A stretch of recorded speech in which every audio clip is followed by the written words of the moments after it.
مصدق ملک صاحب اشارہ دیا ہے انہوں نے ایک ایران کا بھی.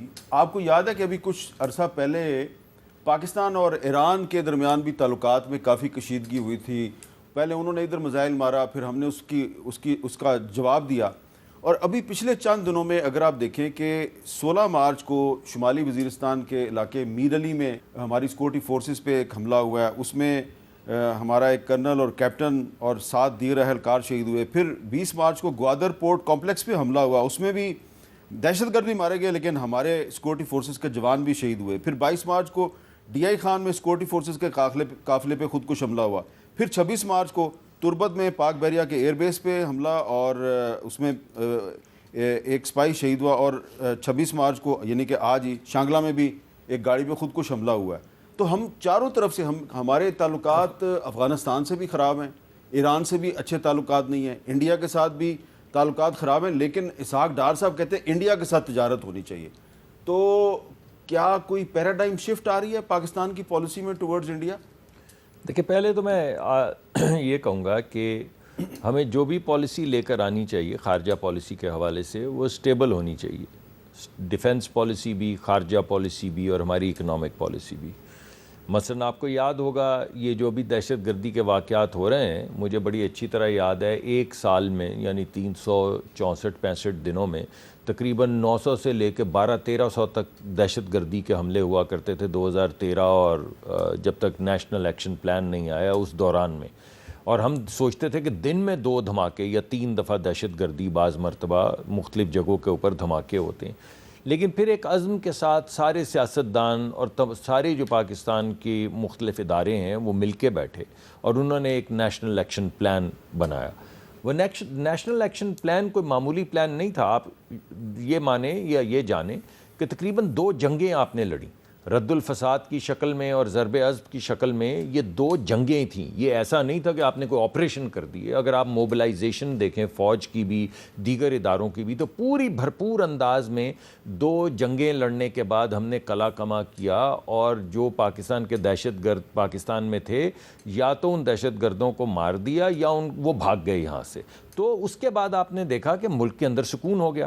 پھر پالیسی بدلی, پھر پالیسی یہ بدلی کہ یہ تو ہمارے بھائی ہیں, انہیں تو ہم نے ریہیبلیٹیٹ کرنا ہے. اور جب ہم سینٹ میں تھے تو ہمارے لیکن وہ پالیسی کس نے بدلی تھی؟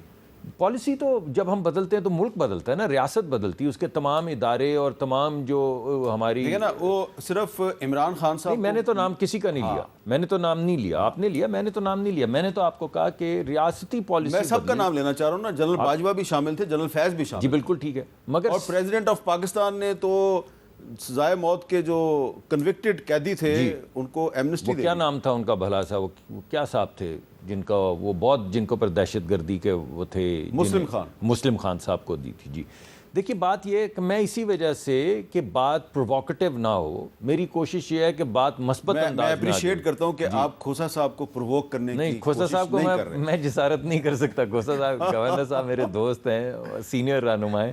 I would not dear do that, اور ویسے بھی مجھ سے زیادہ سمجھ بوجھ رکھتے ہیں. لیکن عوام کو یہ تو پتہ ہونا چاہیے کہ ہماری پالیسی بدلی. عوام کو یہ پتہ ہونا چاہیے کہ اس پالیسی بدلنے کے کانسیکوینسز کیا ہوئے. یہ جو آج آپ نے جتنے دہشت گردی کے واقعات گنوائے ہیں یہ اس پالیسی شفٹ کا نتیجہ ہے. جب آپ ان لوگوں کو جن کو آپ دہشت گرد کہتے ہیں, ان پہ حملہ کرتے ہیں, ان کو ملک سے باہر نکالتے ہیں, ان کو لا کے آباد کرنا شروع کر دیں, ان کی بستیاں آباد کرنی شروع کر دیں, تو پہلے تو وہ لوگ جنہوں نے ریاست کا ساتھ دیا تھا اس عمل میں, ان پہ کیا گزرے گی اور ان کے ساتھ کیا سلوک کیا جائے گا. اس کے بعد پھر ریاست کے ساتھ تو جو ہونا ہے وہ ہو ہی رہا ہے آپ کے سامنے, اداروں کے ساتھ بھی, سیکیورٹی فورسز کے ساتھ بھی, سویلینز کے ساتھ بھی. تو پہلا میرا نقطہ نظر یہ ہے کہ اسٹیبلٹی آف پالیسی جو ہے وہ بہت زیادہ ضروری ہے. دوسری بات جی دیکھیے, بات یہ ہے کہ ہمارا اس وقت خارجہ پالیسی یہ ہے جس کا میں نے پہلے بھی ذکر کیا کہ خدا را ہمیں کسی لینس سے نہ دیکھیں.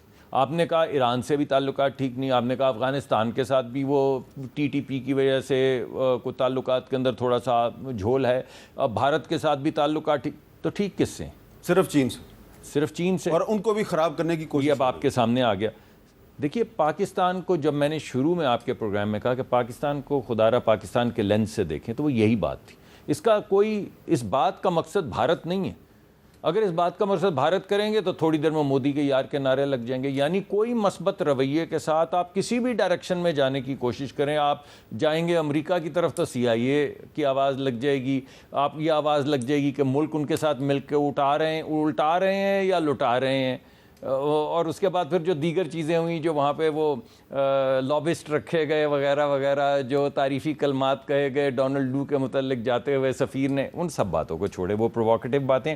مگر متانت آنی چاہیے نا, کچھ سنجیدگی آنی چاہیے کہ جب آپ بین الاقوامی سطح کے اوپر ممالک کی بات کریں, یورپین یونین کی بات کریں, تو آپ صرف ملکی مفاد ذہن میں رکھیں. آپ امریکہ کی بات کریں, بھارت کی بات کریں, ایران کی بات کریں, افغانستان کی بات کریں, سینٹرل ایشیا کی بات کریں, آذربائیجان کی بات کریں, آپ کے ذہن کے اندر ایک ہی نقطہ ہونا چاہیے کہ وہ کیا, کہ پاکستان کے جو مقدمہ ہے بین الاقوامی سطح پہ خارجہ پالیسی کے حوالے سے, اقتصادی پالیسی کے حوالے سے, ہم نے کیسے لے کر آگے چلنا ہے. اس وجہ سے یہ جو اس وقت ریڈیوس کیا جا رہا ہے نا کہ آپ صرف نہیں, بالکل نہیں, اس میں ایران بھی ہے, اس میں سینٹرل ایشیا بھی ہے.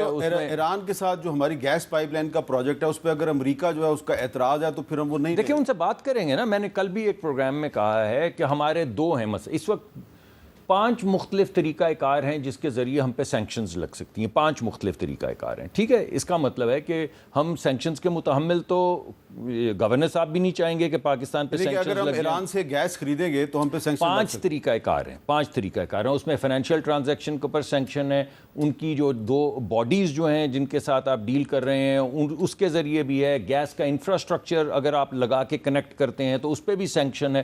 یعنی 5 طریقے ہیں, مختلف طریقہ کار ہیں جن کے ذریعے پاکستان پہ سینکشن لگ سکتی. ہمارا موقف بڑا سمپل ہے. ہمیں ایران کی گیس جو ہے اس کی خواہش نہیں ہے, ضرورت ہے.